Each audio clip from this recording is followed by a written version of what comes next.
Santoshania dari kelas 1B jurusan Teknis Matematika. Di sini saya akan sedikit memaparkan tentang sejarah, fungsi, dan kedudukan bahasa Indonesia. Sejarah bahasa Indonesia.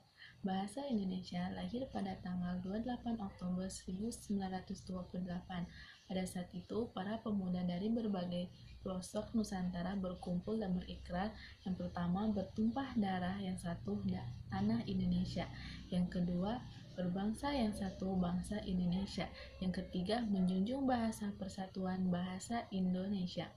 Ikrar para pemuda itu biasa disebut dengan Sumpah Pemuda. Unsur yang ketiga dari Sumpah Pemuda merupakan pernyataan tekad bahwa bahasa Indonesia merupakan bahasa persatuan bangsa Indonesia. Pada tahun 1928, itulah bahasa Indonesia dikukuhkan kedudukannya sebagai bahasa nasional. Bahasa Indonesia dinyatakan kedudukannya sebagai bahasa negara pada tanggal 18 Agustus 1945. Pada saat itu, Undang-Undang 1945 disahkan sebagai Undang-Undang Dasar Republik Indonesia, dan Undang-Undang Dasar 1945 disebutkan bahwa bahasa negara ialah bahasa Indonesia. Keputusan Kongres Bahasa Indonesia 2 tahun 1945 di Medan antara lain menyatakan bahwa bahasa Indonesia berasal dari bahasa Melayu. Bahasa Indonesia tumbuh dan berkembang dari bahasa Melayu yang sejak zaman dulu sudah dipergunakan sebagai bahasa perhubungan atau link French, bukan hanya di Kepulauan Nusantara, melainkan juga hampir di Asia Tenggara.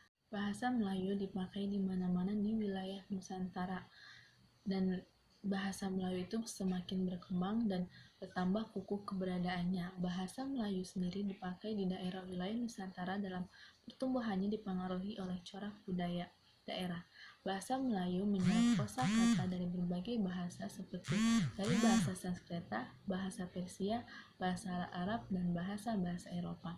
Bahasa Melayu pun dalam pengembangan munculnya dalam berbagai variasi dan dialek. Perkembangan bahasa Melayu di wilayah Nusantara mempengaruhi dan mendorong tumbuhnya rasa persaudaraan dan persatuan bangsa Indonesia. Komunikasi antar kumpulan yang bangkit pada masa itu menggunakan bahasa Melayu. Para pemuda Indonesia yang tergabung dalam perkumpulan pergerakan sejarah sadar mengangkat bahasa Melayu menjadi bahasa Indonesia, yang menjadi bahasa persatuan untuk seluruh bangsa Indonesia. Kebangkitan nasional telah mendorong perkembangan bahasa Indonesia dengan pesat. Peranan kegiatan politik, perdagangan, bersurat kabaran, dan majalah sangat besar dalam memodernkan bahasa Indonesia. Proklamasi Kemerdekaan Republik Indonesia 17 Agustus 1945 telah mengukuhkan kedudukan dan fungsi bahasa Indonesia secara konstitusional sebagai bahasa negara. Kini bahasa Indonesia dipakai oleh berbagai lapisan masyarakat Indonesia, baik di tingkat pusat maupun daerah. Kedudukan bahasa Indonesia sendiri mempunyai dua kedudukan, yaitu yang pertama sebagai bahasa nasional dan yang kedua sebagai bahasa negara. Sebagai bangsa nasional, fungsi bahasa Indonesia adalah untuk mempererat hubungan antar suku di Indonesia, di mana bahasa Indonesia disebutkan di dalam butir ketiga Sumpah Pemuda yang berbunyi, "Kami putra-putri Indonesia menjunjung bahasa persatuan bahasa Indonesia." Kedudukan bahasa Indonesia sebagai bahasa negara dilakukan sehari setelah kemerdekaan Republik Indonesia atau seiring dengan berlakunya Undang-Undang Dasar 1945. Sebagai bahasa negara, bahasa Indonesia adalah sebagai bahasa dalam penyelenggaraan administrasi negara. Salah satu fungsi bahasa Indonesia adalah bahasa resmi kenegaraan, di mana bahasa Indonesia dipakai di dalam kegiatan-kegiatan resmi kenegaraan seperti upacara, peristiwa, dan kegiatan-kegiatan keanekaragaman baik dalam bentuk lisan maupun dalam bentuk tulisan. Contohnya, penulisan dokumen dan keputusan-keputusan serta surat-surat yang dikeluarkan oleh pemerintahan dan badan-badan kenegaraan lainnya seperti pidato negara. Lalu bahasa Indonesia juga berfungsi pengantar dalam dunia pendidikan. Bahasa Indonesia dilakukan di lembaga-lembaga pendidikan baik formal dan non-formal, dan tingkat taman kanak-kanak sampai perguruan tinggi. Bahasa Indonesia juga digunakan jadi alat penghubung pada tingkat nasional. Fungsi bahasa Indonesia tidak hanya sebagai alat komunikasi, timbal balik antara pemerintahan dan masyarakat luas.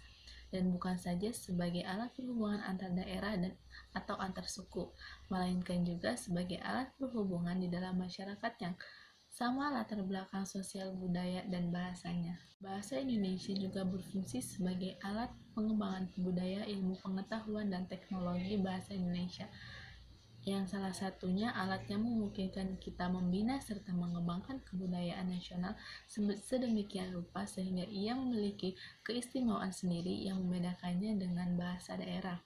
Dalam pada itu, untuk pengembangan ilmu pengetahuan dan teknologi modern, baik dalam bentuk penyajian pelajaran, penulisan buku, atau penerjemahan dilakukan dalam bahasa Indonesia. Suhendra Supomo mengemukakan bahwa bahasa Indonesia adalah satu-satunya yang kemungkinan kita membina serta mengembangkan kebudayaan nasional sedemikian rupa, sehingga ia memiliki ciri-ciri dan identitas sendiri yang membedakannya dari kebudayaan daerah.